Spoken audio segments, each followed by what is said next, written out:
Students हम discuss करेंगे important news के बारे में और उससे रिलेटेड जो इन्फॉर्मेशन है हमारे यूपीएससी के एग्जाम के पर्सपेक्टिव से इम्पोर्टेंट उसको हम यहाँ पे डिस्कस करेंगे। फर्स्ट न्यूज है स्टूडेंट मिचोंग साइक्लोन के बारे में। मिचोंग साइक्लोन का जो लैंडफॉल है आंध्र प्रदेश स्टेट के कोस्टल एरिया के अंदर हुआ। आप देखिए स्टूडेंट्स इस मिचोंग साइक्लोन की वजह से काफ़ी सारी जो लाइफ और जो प्रॉपर्टी का जो डैमेज है वो भी आपको देखने के लिए मिला है। अगर हम बात करें स्टूडेंट्स इस साइक्लोन के नेमिंग के बारे में तो म्यांमार नाम का जो कंट्री है, म्यांमार नाम का जो कंट्री है उसके द्वारा इस साइक्लोन का जो नेम है वो दिया गया है। ऑलरेडी हमने इस टॉपिक को डिस्कस किया है कि एशिया पैसिफिक रीजन के अंदर में पहले जो 8 कंट्रीज हुआ करते थे जिनके द्वारा साइक्लोन का जो नाम है वो दिया जाता था। 2018 के समय 5 कंट्रीज को यहाँ पे ऐड किया गया, जो मिडिल ईस्ट रीजन के जो कंट्रीज हैं उनको ऐड किया गया था। उसके बाद में टोटल 13 कंट्रीज हैं जिनके द्वारा यहाँ पे जो एशिया पैसिफिक रीजन के अंदर में साइक्लोन का जो नाम है उनके द्वारा दिया जाता है। अगर हम बात करें स्टूडेंट ट्रॉपिकल साइक्लोन के बारे में तो tropical cyclone one of the violent storm आपको देखने के लिए मिलते हैं जिनका ओरिजिन कहाँ से होता है, ओशियन का जो एरिया है, सी का जो रीजन है वहाँ से इनका ओरिजिन आपको देखने के लिए मिलता है। उसके बाद में ये जो ट्रॉपिकल साइक्लोन्स है बेसिकली यहाँ पे कोस्टल एरिया के लिए मूव करते हैं और वहाँ पे हैवी रेनफॉल है, वायलेंट विंड्स हैं, उनके थ्रू इनके द्वारा जो डिस्ट्रैक्शन है वो क्रिएट किया जाता है। तो one of the most devastating जो नेचुरल क्लैमिटी है उसके रूप में काउंट किया जाता है ट्रॉपिकल साइक्लोन को।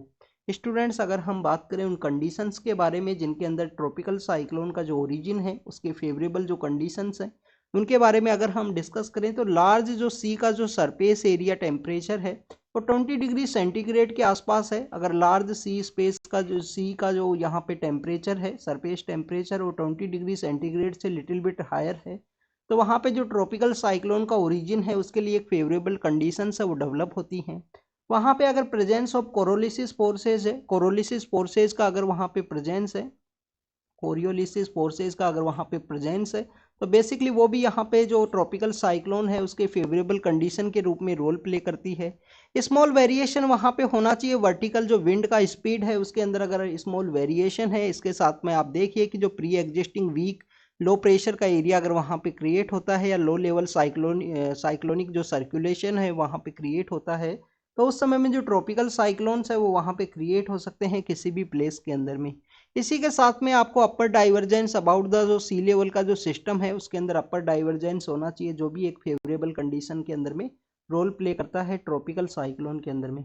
इन जो कंडीशंस के बारे में हमने डिस्कस किया, आप एनसीईआरटी का जब बुक रीड करोगे, आपका जो ज्योग्राफी का एनसीईआरटी है 11th-12th का, तो उसके अंदर इन कंडीशंस के बारे में बताया गया है जो कि बेसिकली एक रोल प्ले करती हैं किसी भी ट्रॉपिकल साइक्लोन के ओरिजिनेशन के अंदर में, जिसकी वजह से आप देखिए कि ट्रॉपिकल साइक्लोन का जो डिवास्टेशन इफेक्ट है, जो डिस्ट्रैक्शन है, सबसे ज़्यादा आपको देखने के लिए मिलता है। आपको यहाँ पे जो 8 कंट्रीज हैं, आप प्रेजेंट समय में टोटल 13 कंट्रीज हैं एशिया पैसिफिक के अंदर में, उनके बारे में आपको पता होना चाहिए। स्टूडेंट 2023 के समय ही हमारा जो वेस्टर्न कोस्ट का एरिया है, गुजरात का जो एरिया है, वहाँ पे मई और जून के मंथ के समय में एक साइक्लोन आया था, साइक्लोनिक कंडीशन डेवलप हुई थी। उस समय में आप देखें कि हमारा जो आईएमडी है, हमारा जो एनडीआरएफ की जो टीम है इनके द्वारा जो अर्ली वार्निंग है वो इश्यू किया गया। एनडीआरएफ की टीम के द्वारा जो कोस्टल एरिया के अंदर जो कम्युनिटीज़ रहती हैं उनको वहाँ पे रेस्क्यू किया गया था, स्पेशल जो विलेज एरिया के अंदर जो लोग हैं काफ़ी आइसोलेटेड प्लेसेस के अंदर में, उनको रेस्क्यू करने की वजह से जो 2023 का जो साइक्लोन है उसके अंदर जीरो कैजुअलिटी है वो देखने के लिए मिला है। जीरो कैजुअलिटी वहाँ पे हुआ, ह्यूमन लाइफ का कोई भी लॉस है वहाँ पे नहीं हुआ था। बट अभी आप प्रेजेंट समय में आप देखें कि यहाँ पे आंध्र प्रदेश के रीजन के अंदर में कुछ लोगों का जो डेथ है वो हुआ है। तो वो बेसिकली हमारा 2023 का जो मई का जो मंथ का जो साइक्लोन था उसकी वजह से आप देखें कि बेसिकली हमको हमारा जो अर्ली वार्निंग सिस्टम है उसका एक सक्सेस रेट है, हमारी जो एनडीआरएफ की टीम है उनका एक सक्सेस रेट है वो आपको देखने के लिए मिलता है। नेक्स्ट अगर हम बात करें स्टेट लेजिस्लेटिव असेंबलीज के बारे में, जिन 5 स्टेट्स के अंदर इलेक्शंस हुए उसके अंदर में तेलंगाना के जो सीएम है उनको अनाउंस कर दिया गया है, कांग्रेस पार्टी के सीएम है कि ये पर्सन बेसिकली यहाँ पे तेलंगाना के जो सीएम होंगे। आपको तेलंगाना के ओरिजिनेशन के बारे में पता होना चाहिए कि आप देखें कि तेलंगाना का जो यहाँ पे डिमांड की गई थी अलग से स्टेट का, तो कब किया गया, कब वो एग्जिस्टेंस के अंदर में आया, इसके बारे में आप रीड जरूर से करना स्टूडेंट्स। नेक्स्ट अगर हम बात करें ग्लोबल स्टॉकटेक ड्राफ्ट के बारे में है, आप देखिए कि COP 28 का मीटिंग कहाँ पे हो रहा है स्टूडेंट्स। COP 28 का मीटिंग कहाँ पे है, दुबई के अंदर में। दुबई के अंदर में ये COP 28 किसका है, UNFCCC, जो हमारा क्लाइमेट चेंज के रिगार्डिंग में अर्थ समिट का एक पार्ट है UNFCCC, वहाँ से उसका COP28 है, कॉन्फ्रेंस ऑफ पार्टीज, मीन्स उसके जितने भी सिग्नेटरी कंट्रीज हैं उनका एक कॉन्फ्रेंस होता है, हर एक साल इसको ऑर्गेनाइज करवाया जाता है। COP27 कहाँ पे हुआ था स्टूडेंट्स? COP27 का जो मीटिंग है शर्म एल शेख है इजिप्ट के अंदर में, वहाँ पे उस मीटिंग को ऑर्गेनाइज करवाया गया था। ये COP28 है। COP28 के अंदर ग्लोबल स्टॉक टेक ड्राफ्ट है, उसको यहाँ पे डिजाइन किया गया है, जिसको बेसिकली यहाँ पे डिस्कस किया जाएगा। और आप देखिए कि इसका मेन मोटिव यही है कि जो फॉसिल फ्यूल्स हैं उनको फेज आउट करने के रिगार्डिंग में यहाँ पे डिस्कस करने वाले हैं। अगर हम बात करें COP28 की मीटिंग के बारे में, तो दुबई के अंदर हो रही है। दुबई ऑलरेडी यहाँ पे जिसके द्वारा पेट्रोलियम का एक्सपोर्ट है वो किया जाता है, जो कि बेसिकली आप देखिए कि फॉसिल फ्यूल से जिनकी फेज आउट की बात है यहाँ पे डिस्कस की जाएगी। नेक्स्ट अगर हम बात करें वर्ल्ड मीटियोलॉजिकल ऑर्गेनाइजेशन WMO का एक रिपोर्ट है जो बोलता है कि बेसिकली ग्लेशियर्स के श्रिंकिंग के बारे में डिस्कस किया गया है इस रिपोर्ट के अंदर में। इंडिया के जो ग्लेशियर्स हैं उसके भी इंसिडेंट्स के बारे में बताया गया, जैसे 2021 के समय में 2021 के समय जो उत्तराखंड के अंदर इंसिडेंट हुआ था, जिसकी वजह से ग्लेशियर के अंदर आउटब्रेक होने की वजह से काफ़ी सारे लोगों का जो डेथ है, डैमेज है, वो देखने के लिए मिला था। तो स्टूडेंट्स इसी लास्ट जो 10 ईयर्स हैं, लास्ट डिकेड है, उसके बारे में इसमें काफ़ी सारा डिस्कस किया गया है कि कैसे कंटिन्यूस यहाँ पे जो अर्थ का जो टेम्परेचर है वो इंक्रीज करता गया, कैसे यहाँ पे जो ग्लोबल टेम्परेचर है वो इंक्रीज हुआ, जो ग्लेशियर्स हैं वो श्रिंक करते रहे, उनका जो एरिया है कंटिन्यू यहाँ पे डिक्लाइनिंग सिचुएशन के अंदर है, चाहे अंटार्कटिका रीजन के अंदर हो या आर्कटिक के रीजन के अंदर कंटिन्यूस यहाँ पे ग्लेशियर्स का जो एरिया है वो डिक्लाइनिंग सिचुएशन के अंदर पहुँचा है। इसके अलावा स्टूडेंट्स अगर हम बात करें इसी के एक लास्ट डिकेड के अंदर में हमारा जो स्ट्रेटोस्फेयर के अंदर ओजोन लेयर है, स्ट्रेटोस्फेयर के अंदर जो ओजोन लेयर है जो बेसिकली हमको अल्ट्रावायलेट रेडिएशन से प्रोटेक्ट करती है, कि कहाँ से आने वाली अल्ट्रावायलेट रेडिएशन? सन से जो ओरिजिनेट होती हैं। तो ओजोन लेयर का जो रिकवरी है वो भी लास्ट डिकेड के अंदर ही देखने के लिए मिला है, ये भी डिस्कस किया गया है इस WMO की रिपोर्ट के अंदर में। वर्ल्ड मीटियोलॉजिकल ऑर्गेनाइजेशन के बारे में आपको पता होना चाहिए कि पहले इसका जो नाम है IMO हुआ करता था 1873 के समय में, फिर 1950 के समय में इसका जो नाम है वो क्या चेंज कर दिया गया? WMO कर दिया गया। इसका हेडक्वार्टर कहाँ पे है? क्या इसका हेडक्वार्टर जिनेवा के अंदर है या कहाँ पे है? ये आप कमेंट सेक्शन के अंदर में बताना, ये आपका होमवर्क है कि WMO का जो हेडक्वार्टर है वो कहाँ पे है, इसके बारे में आपको डिस्कस कमेंट सेक्शन के अंदर में बताना है। नेक्स्ट अगर हम बात करें बाबा साहिब के बारे में है, बाबा साहिब का जो महापरिनिर्वाण दिवस है, इनका जो डेथ एनिवर्सरी है वो 6 दिसंबर को आपको देखने के लिए मिलता है। तो उसी का जो एडवर्टाइजमेंट है एक दिल्ली गवर्नमेंट का था या हरियाणा गवर्नमेंट का एडवर्टाइजमेंट है वो यहाँ पे पब्लिश हुआ। तो बाबा साहिब का जो इम्पोर्टेंट कॉन्ट्रीब्यूशन है उसके बारे में आपको ज़रूर से पता होना चाहिए स्टूडेंट्स। अगर हम बात करें बाबा साहिब से ही रिलेटेड, तो हमारी गवर्नमेंट के द्वारा जो स्वदेश दर्शन स्कीम है, स्वदेश दर्शन स्कीम के थ्रू इनके काफ़ी सारे ऐसे एरियाज हैं उनको भी प्रमोट करने की कोशिश की गई थी उस स्वदेश दर्शन स्कीम के थ्रू। तो पहले हम उन एरियाज के बारे में एक बार डिस्कस करते हैं। आप देखिए कि स्वदेश दर्शन स्कीम के थ्रू यहाँ पे अंबेडकर सर्किट है उसको बनाया गया था। अंबेडकर सर्किट को बनाने के बारे में बात की गई थी। तो सबसे पहले जो प्लेस है वो है जन्मभूमि। जन्मभूमि इनका कहाँ है? मऊ के अंदर में। मऊ कहाँ है? मऊ बेसिकली आपको मध्य प्रदेश का जो रीजन है वहाँ पे देखने के लिए मिलता है। तो आप देखिए कि इनका जो जन्मभूमि है वो मऊ के अंदर, वहाँ पे इनका रिगार्डिंग में जो म्यूजियम है जो सर्किट के रिगार्डिंग जिससे कि टूरिज्म प्रमोट हो, तो उसको यहाँ पे बूस्ट किया जाएगा। नेक्स्ट अगर हम बात करें चैत्या भूमि, इनका जो प्लेस ऑफ क्रीमेशन है वो आपको कहाँ पे देखने के लिए मिलता है? वो आपको मुंबई के अंदर देखने के लिए मिलता है। प्लेस ऑफ क्रीमेशन इनका मुंबई के अंदर में है। तो यहाँ पे जो चैत्या भूमि है उसको बनाया गया है। दक्षा भूमि, दीक्षा भूमि है जो बेसिकली इनके द्वारा जो बुद्धिज्म है, जो न्यू बुद्धिज्म मूवमेंट के भी इनको लीडर के रूप में देखा जाता है, कि जो प्रेजेंट एरा के समय जो बुद्धिज्म को दोबारा से रिवाइवल करने में एक इम्पोर्टेंट रोल था बाबा साहिब का। तो आप देखें कि इनके द्वारा जो दीक्षा भूमि है वो नागपुर के अंदर इनके द्वारा जो बुद्धिज्म है उसको इनके द्वारा बेसिकली प्रमोट किया गया था। तो नागपुर के अंदर इनका जो दीक्षा भूमि प्लेस है उसके रूप में डेवलप किया जाएगा। महापरिनिर्वाण भूमि है जो बेसिकली यहाँ पे दिल्ली के अंदर है। दिल्ली के अंदर महापरिनिर्वाण भूमि है जहाँ पे प्लेस ऑफ डिमाइस है इनका। तो this is a part of the Ambedkar circuit, जिसको पंच तीर्थ के रूप से भी जाना जाता है, पांच तीर्थ के रूप से भी इनको जाना जाता है। एक बेसिकली आपको ये पता होना चाहिए कि इनका जो शिक्षा भूमि है जहाँ पे इन्होंने एजुकेशन को अटेंड किया, एजुकेशन को इनको जो रीडिंग है, स्टडी है वो किया गया था, वो लंदन का प्लेस है। तो लंदन के अंदर इन्होंने जो बेसिकली जो पढ़ाई है वो की है, उसको वहाँ पे बेसिकली वहाँ पे जो म्यूजियम है वो डेवलप किया जाएगा बाबा साहिब के रिगार्डिंग में। तो ये पांच तीर्थ हैं जिनके बारे में आपको पता होना चाहिए। अंबेडकर सर्किट के रिगार्डिंग में है ये, किसके अंडर में? हमारी जो स्वदेश दर्शन स्कीम है जिसमें टूरिज्म को प्रमोट करना था, उसी के रिगार्डिंग में। अगर हम बाबा साहेब के अम्बेडकर के रिगार्डिंग में इंपॉर्टेंट मूवमेंट्स के बारे में बात करें तो इनके अंदर एक रायगढ़ डिस्ट्रिक्ट महाराष्ट्र के अंदर में एक महाड सत्याग्रह है जो इनके द्वारा लीड किया गया था। महाड सत्याग्रह जो ड्रिंकिंग वाटर के रिगार्डिंग में था, ये इनके द्वारा यहाँ पे लीड किया गया। इसके अलावा आप देखें कि काफ़ी सारे ऐसे इंपॉर्टेंट मूवमेंट्स हैं जिनके अंदर इनके द्वारा जो रोल है वो प्ले किया गया था। सबसे पहले हम इनके रिलेटेड जो इम्पोर्टेंट इनके द्वारा जो जर्नल्स हैं, जो बुक्स हैं वो लिखी गई हैं, उनके बारे में एक बार डिस्कस करते हैं, क्योंकि काफ़ी बार एग्जाम के अंदर में जो जर्नल्स हैं, जो बुक्स हैं वो पूछ ली जाती हैं। बाबा साहिब से रिलेटेड जो किताब हैं, जनरल हैं, वो आपको पता होना चाहिए। 1920 के समय में, 1920 के समय में इनके द्वारा कौन सा जनरल है वो चलाया गया था? इनके द्वारा जो मूक नायक है वो चलाया गया। स्टूडेंट्स, कौन सा चलाया गया? मूक नायक है वो चलाया गया था बाबा साहिब के द्वारा। बहिष्कृत भारत नाम का जो इनके द्वारा जो जनरल है वो 1927 के समय चलाया गया। बहिष्कृत भारत है जिसके द्वारा हमारे जो अनटचेबल पर्सन है, शेड्यूल कास्ट के जो लोग हैं, जिनको प्रॉपर जो रिप्रेजेंटेशन है सोसाइटी के अंदर नहीं दिया गया था, उनके रिगार्डिंग में इनके द्वारा डिस्कस किया गया था। उसके अंदर बहिष्कृत भारत के द्वारा बहिष्कृत भारत है जो इनके द्वारा 1927 के समय चलाया गया। समाता है 1929 के समय में, जनाता है 1930 के समय में इनके द्वारा चलाया गया था। ऐसे ही कुछ किताबें हैं वो इनके द्वारा लिखी गई हैं। एनहिलेशन ऑफ कास्ट है, बुद्धा और कार्ल मार्क्स के बारे में इन्होंने लिखा है। बुद्धा और इसका धर्मा, उनके बारे में इन्होंने लिखा है। Rise and fall of the Hindu women's के बारे में भी इन्होंने अपनी एक किताब है जिसके अंदर में लिखा गया है बाबा साहेब भीमराव अम्बेडकर के द्वारा। अगर हम इनके ऑर्गेनाइजेशंस के बारे में बात करें, कुछ ऑर्गेनाइजेशन है जो इनके द्वारा चलाई गई थे। बहिष्कृत हितकारिणी सभा है 1927 के समय में, बहिष्कृत हितकारिणी सभा है जो इनके द्वारा चलाई गई। इंडिपेंडेंट लेबर जो पार्टी है, इंडिपेंडेंट जो लेबर पार्टी है वो 1936 के समय इनके द्वारा इस्टेब्लिश की गई थी। और शेड्यूल कास्ट फेडरेशन है जो 1942 के अंदर में, शेड्यूल कास्ट का जो फेडरेशन है, शेड्यूल कास्ट का जो फेडरेशन है 1942 के समय इनके द्वारा स्टार्ट किया गया। स्टूडेंट्स, बाबा साहेब अम्बेडकर का अगर हम कंट्रीब्यूशन के बारे में बात करें तो हमारे कॉन्स्टिट्यूशन का जो ड्राफ्टिंग कमेटी है वो इनके द्वारा हेड किया गया। फर्स्ट लॉ मिनिस्टर के रूप में इनके द्वारा सर्व किया गया है। आप देखिए कि राउंड टेबल कॉन्फ्रेंस में भी इन्होंने पार्टिसिपेट किया था। तीनों की तीनों जो राउंड टेबल कॉन्फ्रेंस है उसके अंदर में इनके द्वारा पार्टिसिपेट किया गया था।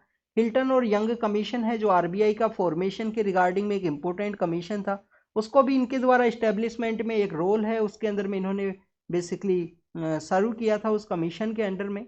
इसके अलावा आप देखें कि बॉम्बे लेजिस्लेटिव असेंबली के ये पार्ट रहे, वहाँ से एक लेजिस्लेचर के रूप में इलेक्ट किए गए। एग्जीक्यूटिव काउंसिल के अंदर इनका अपॉइंटमेंट हुआ एज ए लेबर मेंबर के रूप में। हिंदू कोड बिल के इनके द्वारा रिजाइन किया गया था, हिंदू कोड बिल के अगेंस्ट में जो इनके डिफरेंसेस थे उसके रिगार्डिंग में। और चैत्य भूमि जो इनका मेमोरियल है, वहाँ पे इनके द्वारा जो बुद्धिज्म है उसको बेसिकली प्रमोट किया गया। तो these are some of the contribution related to the Baba Saheb Bhimrao Ambedkar के बारे में है। इनके बारे में आपको पता होना चाहिए। आप देखिए कि 14 अप्रैल का जो दिन है वो हम बाबा साहेब का जो जयंती है उसके रूप में सेलिब्रेट करते हैं, और ये इनका जो डेथ एनिवर्सरी है जिसके रूप में इनका जो कंट्रीब्यूशन है वो उनको हम रिकॉग्नाइज करते हैं। नेक्स्ट अगर हम बात करें, हट्टीज नाम का जो कम्युनिटी है जो ट्रांसगिरी का एरिया है हिमाचल प्रदेश के अंदर में, वहाँ पे पाई जाती है। अब इनको शेड्यूल्ड ट्राइब का जो स्टेटस है वो दिया गया था, तो उसी के रिगार्डिंग में इनका डिमांड है कि जल्दी से जल्दी हमको स्टेटस है वो दे दिया जाए, जिससे कि हम यहाँ पे सर्टिफिकेट है वो बनवा सकें, एम्प्लॉयमेंट का जो भी अपॉर्चुनिटी है उसके अंदर में यहाँ पे जो बेनिफिट है उसको गेन कर सके। तो उसी का रिगार्डिंग में जो मूवमेंट्स है कि हमको अभी डिले क्यों हुआ है, क्यों हमको प्रोवाइड नहीं किया गया शेड्यूल का ट्राइब का जो स्टेटस है, उसके बारे में यहाँ पे डिस्कस किया गया है। यहाँ पे अगर हम बात करें जम्मू कश्मीर के रिगार्डिंग में है स्टूडेंट्स, आप देखिए कि हमारा सेशन चल रहा है पार्लियामेंट का, तो आप देखिए कि वहाँ पे जम्मू कश्मीर के अंदर में एक कंट्री के अंदर में दो कॉन्स्टिट्यूशन है, दो यहाँ पे हेड ऑफ द स्टेट हैं, दो यहाँ पे बेसिकली हम बात करें कि फ्लैग है वो नहीं हो सकते हैं। अगर हमारे कंट्री के अंदर हम बात करें तो श्यामा प्रसाद मुखर्जी का एक बेसिकली स्टेटमेंट था कि कंप्लीट कंट्री के अंदर वन कॉन्स्टिट्यूशन होना चाहिए, वन कॉन्स्टिट्यूशन है, वन फ्लैग है, और इसके अलावा वन है हेड ऑफ द स्टेट है वो होना चाहिए कंप्लीट कंट्री के अंदर में, जो यूनिकनेस यूनिटरी फीचर के रूप में आप अब इसको रीड कर सकते हो कंट्री के रिगार्डिंग में। नेक्स्ट अगर हम बात करें स्टूडेंट, जम्मू कश्मीर के 2019 के समय बाइफरकेट कर दिया गया था, उसको यूनियन टेरिटरी बना दिया गया था, बट कहा गया था कि वहाँ पे जो इलेक्शंस है उसको कैरी आउट किया जाएगा। उसको यहाँ पे चैलेंज भी किया गया था सुप्रीम कोर्ट के अंदर में उस एक्ट को, उस गवर्नमेंट का जो डिसीजन है उसको। अभी उसका जो रिजल्ट है वो पेंडिंग है सुप्रीम कोर्ट के अंदर में। गवर्नमेंट के द्वारा इसके अंदर जो अमेंडमेंट है वो इंट्रोड्यूस किए गए हैं, वो रिगार्डिंग द कुछ अमेंडमेंट्स हैं, उसी का जो अपोज है वो अपोजिशन पार्टीज के द्वारा किया गया कि जो इलेक्शन के लिए जो प्रॉमिस किया गया था अभी तक वहाँ पे इलेक्शन का जो प्रॉमिस है वो नहीं हुआ है। लास्ट टाइम जो इलेक्शन है 2015 के समय वहाँ पे हुए थे। 2015 आप देखिए कि प्रेजेंट समय में 2023 का जो समय है 24 आने वाला है। तो आप देखिए कि नियर द 10 ईयर्स होने वाले हैं कि लास्ट टाइम इलेक्शन से 2015 के समय वहाँ पे देखने के लिए मिले थे। अभी प्रेजेंट समय में इलेक्ट्रिसिटी का जो क्राइसिस है वो भी न्यूज़ के अंदर में था कि जम्मू एंड कश्मीर के रीजन के अंदर में कैसे इलेक्ट्रिसिटी का क्राइसिस है और जो ठंड का जो मौसम है, विंटर का जो समय है वो आने वाला है। तो उसी के रिगार्डिंग में जो अमेंडमेंट बिल है जिसको प्रपोज किया गया है उसके यहाँ पे डिस्कस किया गया है। नेक्स्ट अगर हम बात करें फेक टोल प्लाजा है जो गुजरात के अंदर में यहाँ पे उसका जो न्यूज़ है वो सामने आई है। अब देखिए गुजरात के अंदर ही कुछ दिन पहले एक न्यूज़ और सामने आई थी कि वहाँ पे बेसिकली एक पर्सन के द्वारा एक ऑफिस है उसको होल्ड किया गया और उसको बताया गया गवर्नमेंट का ऑफिस है, गवर्नमेंट के ऑफिस के रूप में उसको चलाया गया था कुछ दिन तक। तो उसका भी एक न्यूज़ था। नेक्स्ट अगर हम बात करें इंडिया और केन्या के बारे में है, आप देखिए कि इंडिया के द्वारा जो लाइन ऑफ क्रेडिट है वो प्रोवाइड किया गया है केन्या को, जिससे कि वहाँ का एग्रीकल्चर है वो प्रमोट हो सके। केन्या का लोकेशन के बारे में आपको पता होना चाहिए। क्या लेक विक्टोरिया है, क्या लेक विक्टोरिया है उसके साथ में अपना एरिया है वो शेयर करता है केन्या। केन्या एक बार और हम इसको रीड करेंगे क्योंकि आपको पता होना चाहिए कि केन्या के अंदर यूनाइटेड नेशन इकोनॉमिक प्रोग्राम है और उसका इन्वायरमेंट जो असेंबली है वहाँ पे ऑर्गेनाइज की जाती है। तो ये बेसिकली केन्या का जो कैपिटल है नैरोबी वहीं पे ही सिचुएटेड है। उसके प्लास्टिक बैन के रिगार्डिंग एक न्यूज़ है उसके अंदर भी हम इसको डिस्कस करेंगे। नेक्स्ट अगर हम बात करें इंडिया यूएस के बारे में, तो वहाँ के जो बेसिकली एक ऑफिसर हैं वो इंडिया के विजिट के लिए आए थे, जिसके अंदर भी जो एक खालिस्तानी पर्सन है जिसको यूएस के द्वारा एलिगेशंस लगाए गए थे कि इंडिया के द्वारा उनको जो यहाँ पे असैसिनेट करने का जो कोशिश किया गया, इंडिया के द्वारा कहा गया कि आप यहाँ पे प्रोब है उसको कीजिए, इन्वेस्टिगेट कीजिए और उसमें हमारा कोई भी इन्वॉल्वमेंट नहीं है। इंडिया कभी भी जो फॉरेन का सॉइल है उसके अंदर में इन्वॉल्व नहीं है ऐसे ऑपरेशंस के रिगार्डिंग में। नेक्स्ट अगर हम बात करें इसमें आईसीटी टेक्नोलॉजी के बारे में भी बात की गई है कि जो इमर्जिंग टेक्नोलॉजीज हैं उसके अंदर में किस तरीके से कोऑपरेशन को यहाँ पे इंक्रीज किया जा सके उसके बारे में भी यहाँ पे डिस्कस किया गया है। That is all the information related to the this India और यूएस के बारे में। अभी कुछ दिन पहले 2+2 डायलॉग है वो भी यहाँ पे कंक्लूड हुआ था इंडिया यूएस के रिगार्डिंग में, उसके बारे में भी आपको पता होना चाहिए। नेक्स्ट अगर हम बात करें स्टूडेंट्स आसाम के रिगार्डिंग में है, तो सुप्रीम कोर्ट के द्वारा उस पेटिशन के अंदर क्वेश्चन पूछा गया है कि कैसे जो 6A का जो प्रोविजन है वो यहाँ पे उन लोगों को इफेक्ट बेनिफिट है वो प्रोवाइड करता है, उसके बारे में आप एक्सप्लेन कीजिए एक पेटिशन के अंदर में। बेसिकली आपको पता होना चाहिए स्टूडेंट्स कि 1966 से पहले जो आसाम के अंदर जो पर्सन्स माइग्रेट किए थे उनको जो सिटीजनशिप है वो ग्रांट कर दिया गया था। बट 1966 से लेकर 1971 का जो एरा है उसका इस मिडिल पार्ट के अंदर में जो पर्सन्स वहाँ पे माइग्रेट किए उनको जो सिटीजनशिप है वो नहीं ग्रांट की गई थी। आसाम अकॉर्ड है 1985 के अंदर में साइन किया गया था। सिटीजनशिप एक्ट के अंदर में आपको जो 6A का जो प्रोविजन है वो देखने के लिए मिलता है। इनको जो 10 ईयर तक वोटिंग का राइट है वो नहीं दिया गया था। तो उसी के रिगार्डिंग में यहाँ पे सुप्रीम कोर्ट के द्वारा एक पेटिशन के अंदर एक क्वेश्चन पूछा गया कि कैसे वो माइग्रेंट पर्सनस हैं उनको ये बेनिफिट है वो प्रोवाइड करता है, उसके बारे में बताना था यहाँ पे। नेक्स्ट अगर हम बात करें अपोजिशन पार्टीज के द्वारा सेंट्रल गवर्नमेंट के अगेंस्ट में अनएम्प्लॉयमेंट है, प्राइस राइज है, उसके रिगार्डिंग में जो ऑब्जेक्शंस है वो किए गए हैं, क्वेश्चंस को रेज किया गया है उनके द्वारा। एक फेक यहाँ पे जो कैश फॉर किडनी का जो स्कैम है वो भी सामने आया है। कैश फॉर किडनी का एक स्कैम है वो भी सामने आया है, ये बेसिकली दिल्ली के रिगार्डिंग में ही है। तो दोनों बेसिकली दोनों टॉपिक्स हमारे एग्जाम के पर्पज से इंपॉर्टेंट नहीं है। जो भी इंपॉर्टेंट टर्म्स है उनके बारे में आपको पता होना चाहिए। एक तो आप देखिए कि यहाँ पे इन्फ्लेशन के बारे में आपको मॉनेटरी पॉलिसी कमेटी के द्वारा किस तरीके से इन्फ्लेशन को कंट्रोल किया जाता है उसके बारे में आपको इन्फॉर्मेशन होनी चाहिए, उसको आप रीड करना कि हमारे आरबीआई के पास में ऐसे कौन से टूल्स हैं जिसके द्वारा यहाँ पे एमपीसी के थ्रू में जो इन्फ्लेशन है उसको कंट्रोल किया जाता है। नेक्स्ट अगर हम बात करें स्टूडेंट्स हमारे यहाँ पे सरोगेसी के बारे में है।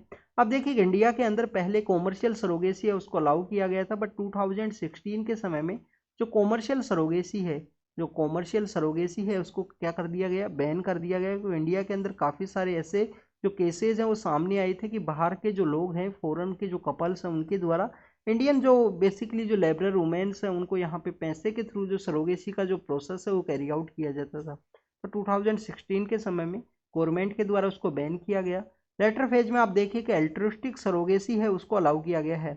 अब ये एल्ट्रुस्टिक सरोगेसी क्या है? एल्ट्रुस्टिक सरोगेसी बेसिकली स्टूडेंट्स आपका कोई नोन है, कोई जानकारी में कोई पर्सन है, वहाँ पे आपको पैसा है वो देना नहीं होता है, और बेसिकली आप उस जो वुमेन है यहाँ पे एल्ट्रुस्टिक सरोगेसी के थ्रू कैरी आउट करना है जिनको चाइल्ड को, तो उनको आप बेसिकली जो इंश्योरेंस है, जो मेडिकल का जो बेनिफिट है, जो आपको उनको देखभाल के रूप में जो भी पैसा आप देना चाहो, पैसा नहीं मीन्स देखभाल जिस तरीके से आप करना चाहो, वो यहाँ पे अलाउ किया गया है एल्ट्रिस्टिक सरोगेसी के अंदर में।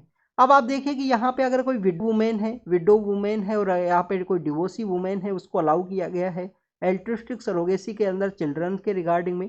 तो यहाँ पे एक पेटिशन फाइल की गई सुप्रीम कोर्ट के अंदर में, वो पेटिशन है रिगार्डिंग द क्या यहाँ पे अनमेरिड वुमेन के द्वारा भी चिल्ड्रंस को कैरी आउट किया जा सकता है इस एल्ट्रिस्टिक सरोगेसी के थ्रू में।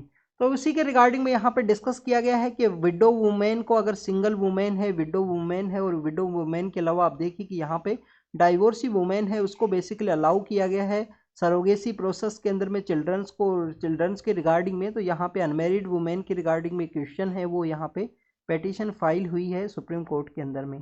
तो बेसिकली आपको एल्ट्रिस्टिक और कॉमर्शियल सरोगेसी के बारे में आपको पता होना चाहिए। कौन पर्सन है जिनको अलाउ किया गया है सरोगेसी के अंदर में, कितना एज होना चाहिए, उसके बारे में यहाँ पे डिस्कस किया गया है। तो उसी के बारे में आपको बेसिकली रीड करना है, हमने काफ़ी बार इस टॉपिक को डिस्कस किया है। नेक्स्ट आप देखिए कि प्लास्टिक फ्री वर्ल्ड के रिगार्डिंग में है, तो यूनाइटेड नेशन इन्वायरमेंट प्रोग्राम कहाँ पे है? यूनाइटेड नेशन इन्वायरमेंट प्रोग्राम कहाँ पे है स्टूडेंट्स? केन्या के अंदर में है। वहीं पे आपको यूनाइटेड नेशन का जो इन्वायरमेंट असेंबली है वो देखने के लिए मिलता है। इन्वायरमेंट असेंबली भी 4 ईयर्स के अंदर में ऑर्गेनाइज की जाती है, और वो कहाँ पे की जाती है? नैरोबी केन्या के अंदर में। तो वहाँ पे बेसिकली एक रिजोल्यूशन है जिसको पास करने के बारे में डिस्कस किया गया है। रिजोल्यूशन इज अबाउट द 514 है, resolution is regarding the 514 number resolution है यूनाइटेड नेशन इन्वायरमेंट असेंबली के अंदर में। इसमें इंटर गवर्नमेंटल नेगोशिएशन कमेटी के द्वारा जो जीरो ड्राफ्ट है उसको प्रपोज किया गया है कि प्लास्टिक फ्री वर्ल्ड हमको यहाँ पे इस्टेब्लिश करना है, प्लास्टिक को बैन करना है। आप देखिए कि इंडिया के द्वारा भी 2022 के समय ही जो सिंगल यूज प्लास्टिक है, जो सिंगल यूज प्लास्टिक है उसको बैन करने का इंडिया के द्वारा एक इनिशिएटिव है। आप देखें कि सिंगल यूज प्लास्टिक जो बेसिकली यहाँ पे इनका जो डायमीटर्स है उसके बेसिस पे यहाँ पे डिसाइड किया जाता है कि ये सिंगल यूज है या मोर इसको यूज किया जा सकता है या नहीं। तो उसी के रिगार्डिंग में आपको इन्फॉर्मेशन होनी चाहिए। नेक्स्ट अगर हम बात करें ग्लोबल पोजिशनिंग सिस्टम के बारे में है, जीपीएस जिसको कि हम जानते हैं। प्रेजेंट समय में आप देखिएगा, आप अगर कोई मोबाइल यूज करते हो, आप यहाँ पे कोई डिलीवरी का जो कोई सामान है रिगार्डिंग द कोई भी यहाँ पे ब्लैंकेट है, जोमेटो है, स्विगी है, या आप देखिए कि कोई भी इस तरीके से आप ऑनलाइन यहाँ पे मार्केटिंग के सिस्टम के थ्रू कनेक्टेड हो, तो आपको जीपीएस अपना शेयर करने के साथ ही आपकी जो एग्जैक्ट लोकेशन है वो वहाँ से पता लग सकती है।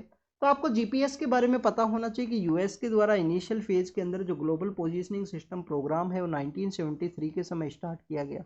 यूएस के द्वारा 1973 के अंदर में जीपीएस प्रोग्राम है जिसको स्टार्ट किया गया था, ग्लोबल पोजिशनिंग सिस्टम प्रोग्राम को। अगर हम इसके बारे में बात करें, 1978 के समय में जो फर्स्ट सैटेलाइट है वो लॉन्च किया गया यूएस के द्वारा, की फर्स्ट सैटेलाइट है जिसके थ्रू यहाँ पे जीपीएस प्रोग्राम को इनिशिएट लाया जा सके, इसको एग्जिस्टेंस के अंदर में लाया जा सके। मॉडर्न अगर हम जीपीएस कॉन्स्टिलेशन के बारे में बात करें तो स्टूडेंट्स आपको जो 24 यहाँ पे सैटेलाइट्स हैं, 24 सैटेलाइट्स हैं जो 6 ऑर्बिट्स के अंदर में, 24 सैटेलाइट्स हैं जो 6 ऑर्बिट्स के अंदर में ट्रेवल करती हैं। इस सैटेलाइट के द्वारा 2 ऑर्बिट है उनको सिंगल डे के अंदर कवर किया जाता है। अगर हम बात करें प्रेजेंट समय में, ये हमारा जीपीएस है, जीपीएस वर्क कैसे करता है? एक आप देखिए कि इसके अंदर आपको एक स्पेस का जो सेगमेंट है वो देखने के लिए मिलता है। एक आपको यहाँ पे क्या देखने के लिए मिलेगा?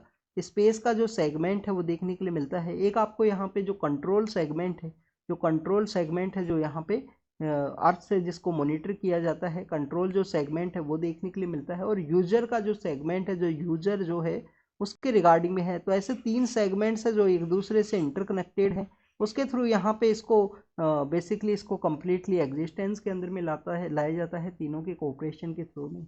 अगर हम बात करें जैसे जीपीएस है, क्या वर्ल्ड के अंदर में और भी ऐसे प्रोग्राम्स है? क्या इंडिया का भी कोई प्रोग्राम है regarding the global positioning system? तो आप देखिएगा IRNSS नाम का एक कॉन्सेप्ट हुआ करता था, Indian regional navigation satellite system, जिसको कि बाद में नाविक के नाम से कर दिया गया, जिसको कि बाद में उसका जो नाम है नाविक के नाम से चेंज किया गया। यूपीएससी प्रीलिम्स 2023 के अंदर भी ये क्वेश्चन है वो पूछा गया था जीपीएस के रिगार्डिंग में, जिनमें अलग अलग कंट्रीज का जो प्रोग्राम है उसके रिगार्डिंग में क्वेश्चन है वो पूछ लिया गया था यूपीएससी प्रीलिम्स 2023 के अंदर में। आप देखिएगा अलग अलग कंट्रीज के अंदर में, जैसे कि रसिया के अंदर ग्लोनास का नाम का कॉन्सेप्ट है, रसिया के अंदर में ग्लोनास नाम का जो कॉन्सेप्ट है वो कहाँ पे देखने के लिए मिलता है आपको? रसिया के अंडर में। ईयू के अंदर गैलीलियो है, चाइना के अंदर बेडू है। इसके अलावा आप देखिए कि जेनिथ नाम का जो कॉन्सेप्ट है वो आपको जापान के अंदर देखने के लिए मिलेगा। इंडिया के द्वारा IRNSS को लॉन्च किया गया था। लेटर फेज में इसका नाम है जो नाविक है वो कर दिया गया। इंडिया और इसके आसपास के जो कंट्रीज हैं उसको यहाँ पे जो नेविगेशन है वो प्रोवाइड किया जाएगा। इसी IRNSS या नेविक के बारे में एक क्वेश्चन 2018 के प्रीलिम्स के अंदर भी पूछा गया था। उसके अंदर इसका जो लोकेशन है वो पूछ लिया गया था कि इंडिया का जो रीजन है वहाँ से इंडिया का जो बेसिकली एरिया है उससे कितना दूर तक का एरिया है वो कवर किया जाएगा नाविक कॉन्सेप्ट के थ्रू। क्या यहाँ पे 7500 किलोमीटर के आसपास का एरिया कवर किया जाएगा या 1500 किलोमीटर के आसपास का एरिया? इसमें कितनी जो सैटेलाइट है वो बेसिकली जो टोटल 7 सैटेलाइट है। जियो स्टेशनरी कितनी है, जियो सिंक्रोनस कितनी है, उसके बारे में आपको रीड करना है। IRNSS का जो कॉन्सेप्ट है, नाविक का जो कॉन्सेप्ट है उसके बारे में। तो ये दोनों टॉपिक्स आप रीड करना, कितना किलोमीटर को ये कवर करेगा इंडिया के मेनलैंड से, और इसके अलावा कितना जियो stationery and Jio synchronous satellite है। स्टूडेंट जैसे ग्लोबल पोजिशनिंग सिस्टम है, ग्लोनास है, इसके अलावा आप देखिए कि हमने रीड किया गैलीलियो है जो यूरोपियन यूनियन का है, और चाइना का बेडू का नाम का कॉन्सेप्ट है। आप देखिए कि इनका ये सभी एक दूसरे के कोऑपरेशन के साथ में वर्क करते हैं। यूनाइटेड नेशन का जो ऑफिस ऑफ आउटर स्पेस का जो ऑफिस है उसके अंडर में इनके द्वारा जो कोऑपरेशन है वो देखने के लिए मिलता है। तो this is all the information related to the GPS। इनके द्वारा इलेक्ट्रॉनिक जो सिस्टम सिग्नल है वो सेंड किया जाता है स्पेस सेगमेंट के द्वारा, कंट्रोल सेगमेंट के द्वारा। आप देखिए कि लाइट ऑफ स्पीड के थ्रू जो यहाँ पे सिग्नल है वो देखने के लिए मिलता है। नेक्स्ट न्यूज़ के बारे में अगर हम बात करें, वर्ल्ड अफेयर्स के बारे में है, तो आप देखिए कि गाजा के अंदर भी कोई भी सेफ जोन है उसको क्रिएट नहीं किया जा सकता है, ये UN के द्वारा कहा गया है। आप देखिए कि वहाँ पे जो खान यूनिस नाम का एक प्लेस हुआ करता था जिसके अंदर भी इजराइल के द्वारा स्ट्राइक किया गया। अभी हमने कुछ दिन पहले इसको डिस्कस किया था कि वहाँ पे जब 7 अक्टूबर का दिन है, इजराइल का जो न्यूक्लियर का जो जगह हुआ करता था सेंट्रल पार्ट ऑफ इजराइल के अंदर में, वहाँ पे भी जो अटैक है, जो रॉकेट के थ्रू अटैक है उसकी कोशिश की गई थी। नेक्स्ट अगर हम बात करें स्टूडेंट्स, US के द्वारा जो एक्सट्रीमिस्ट इजरायली सेटलर्स हैं उनके अगेंस्ट में यहाँ पे अटैक, उसके सैंक्शंस वो लगाए गए हैं कि उनका यहाँ पे एक्सट्रीमिस्ट पर्सन का जो सेटलमेंट्स है वो ना हो। नेक्स्ट आप देखिए कि पुतिन के द्वारा यहाँ पे बेसिकली गाजा का जो वॉरफेयर सिचुएशन है उसके रिगार्डिंग में मिडिल ईस्ट के जो कंट्रीज हैं, सऊदी अरेबिया है, यूनाइटेड अरब अमीरात है, उनके साथ में यहाँ पे जो डिस्कशन है वो किया गया है। और माउंट जो मारापी के अंदर में जो यहाँ पे वोल्केनो इरप्शन हुआ इंडोनेशिया के रीजन के अंदर में, तो उसके अंदर में काफ़ी सारे लोगों का डेथ हुआ जिसको भी हमने ऑलरेडी रीड किया है। इमिग्रेशन रूल्स को यहाँ पे टाइटन करने की बात की गई है। कुछ दिन पहले हमने यूनाइटेड किंगडम का एक किसी कंट्री के साथ में जो वहाँ के कोर्ट के द्वारा उस लॉ को रिजेक्ट किया गया था उसके बारे में भी हमने डिस्कस किया था। म्यांमार का जो जनता के जो चीफ हैं, जो बेसिकली यहाँ पे जितने भी रेबल्स हैं उसके रिगार्डिंग में जो पॉलिटिकल सिचुएशन सॉल्यूशन है इनके द्वारा चाहिए उसके रिगार्डिंग में यहाँ पे डिस्कस किया गया है। और अफगानिस्तान का जो तालिबान का जो कॉन्सेप्ट अगर उसको अपने जो कंप्लीटली फुल डिप्लोमेटिक रिलेशंस हैं उसको इस्टेब्लिश करना है तो उनको अपना जो रिफॉर्म है उसको कैरी आउट करना हुआ, ये चाइना के द्वारा उनको स्टेटमेंट दिया गया। स्टूडेंट्स आपको पता होना चाहिए अफगानिस्तान के जो पर्सनस हैं, अफगानी जो सिविलियन पर्सनस हैं, उनको भी यहाँ पे पाकिस्तान के द्वारा निकाल दिया गया था, पाकिस्तान के द्वारा एक्सपेल कर दिया गया था लास्ट 2 मंथ से। वो टॉपिक भी न्यूज़ के अंदर में था। और इजराइल के अंदर में, नाइजीरिया के अंदर में आप देखिए कि वहाँ का एक आर्मी का ड्रोन है उसके द्वारा यहाँ पे सिविलियन पर्सनस के ऊपर में अटैक हो गया मिस्टेकन, जिसके अंदर 85 लोगों का डेथ हुआ है। अब ये देखें कि ये मिस्टेकन अटैक क्यों हुआ, इस तरीके से क्यों इन जो ड्रोन के जो अटैक्स हैं उनको एग्जामिन करने की ज़रूरत है, उन सभी के बारे में यहाँ पे डिस्कस किया गया है। आपको ये जो खान यूनिस का एरिया है यहाँ पे गाजा स्ट्रिप के एरिया के अंदर, उसके बारे में आपको इन्फॉर्मेशन होनी चाहिए। तो this is all the information related to the today's newspaper जिसको हमने रीड एंड डिस्कस किया। उसके बारे में आप भी एनालिसिस करिए, रीड कीजिए, रिवाइज कीजिए। तो thank you students, thank you very